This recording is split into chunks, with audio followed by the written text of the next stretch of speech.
The Independent Commission for Infrastructure recommends to the Office of the Ombudsman the investigation of former officials of the Department of Public Works and Highways.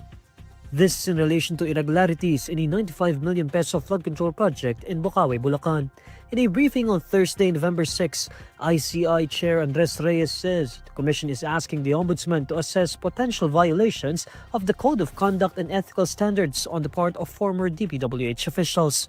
These officials are former Public Works Secretary Manuel Bonoan, former Undersecretary Roberto Bernardo, and former Undersecretary Maria Cabral.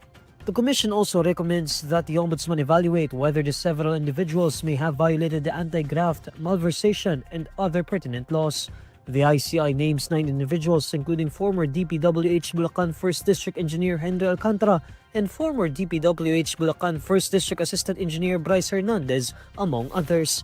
According to the ICI Chair, the flood control project involves slope protection structure and waterways in Barangay Bambang in Bocaue, Bulacan. He says that based on the Commission and Audit report, no structure was found at the location of the bid plans. It's also noted that there are unjustified discrepancies between the as-built plans and the approved bid plans. The results of the COA technical inspection, together with the available records, clearly establish that the project was never constructed at the designated location in the approved bid plans, thus not implemented. However, there was the release and full payment of the contract cost by the DPWH to Top-Notch and Big Team. This is the fourth set of recommendations that the ICI filed before the Ombudsman amid their ongoing probe into flood control anomalies. Data from the State Weather Bureau show Typhoon Tino unleashed more than a month's worth of rainfall in ports of Cebu within 24 hours, causing widespread floods in urban communities as well as mountain barangays. According to Pag-asa, Tino produced significant rainfall accumulation on November 3, particularly over Central Visayas. Ground-based monitoring stations confirm extreme volumes of rainfall. In Toledo City, the Bagakay automatic rain gauge recorded 428 millimeters of rain within 24 hours. Meanwhile, Ilihan automatic rain gauge reported 300 millimeters. In other words, Tino's rainfall within one day can fill up over 170 Olympic-sized swimming pools. Both readings far exceeded Cebu's average monthly rainfall for November, which is only at 131 millimeters. Other areas in the province also recorded substantial rainfall. The Danao automatic rain gauge and the Mactan synoptic station each measured 183 millimeters of rain during the same period. Pag-asa says the rainfall amounts in several areas exceeded what is expected from a 20-year return period. This refers to a statistical measure indicating that such an extreme event has only a 5% chance of occurring in any given year.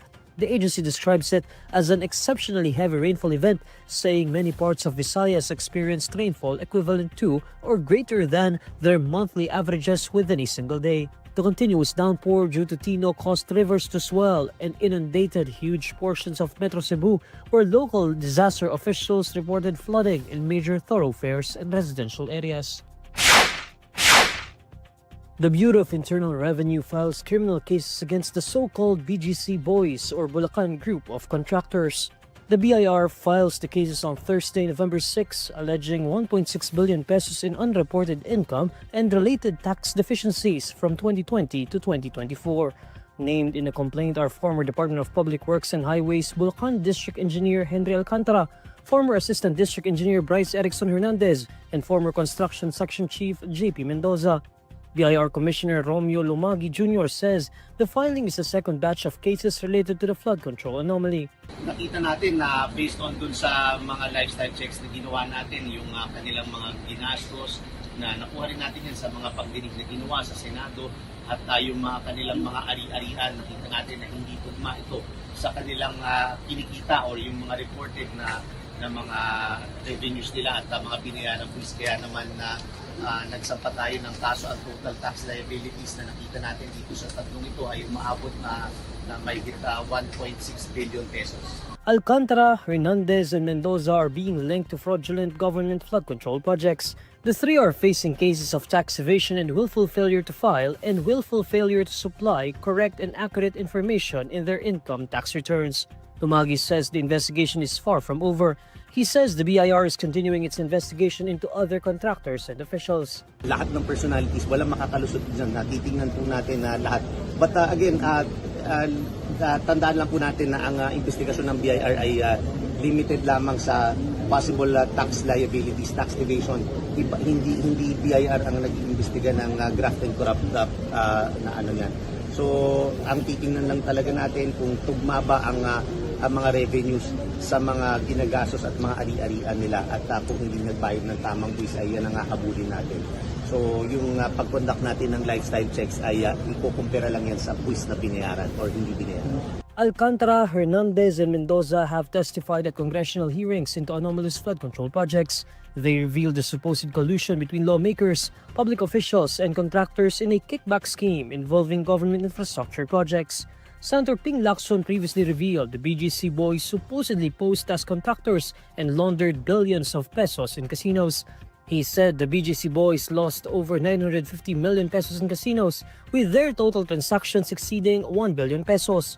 Lacson also disclosed that his office obtained hundreds of documents indicating rigged and questionable bidding, impossible completion timelines, manipulated progress reports, and falsified public documents. The Philippine Statistics Authority says there were fewer unemployed Filipinos in September compared to August. In its report on Thursday, November 6, the PSA says the number of unemployed Filipinos eased down to 1.96 million in September from 2.03 million in August. However, the number of unemployed individuals rose annually from 1.89 million recorded in September 2024. The latest figure translates to an unemployment rate of 3.8% in September, down from 3.9% in August. Meanwhile, some 5.52 million employed Filipinos sought additional work or longer hours to augment their income, an increase from 5.38 million in August. This brings the underemployment rate to 11.1%, rising from 10.7%. Underemployment is typically used as an indication of job quality. A higher number means more people have to look for additional work because their current job doesn't provide enough security and pay.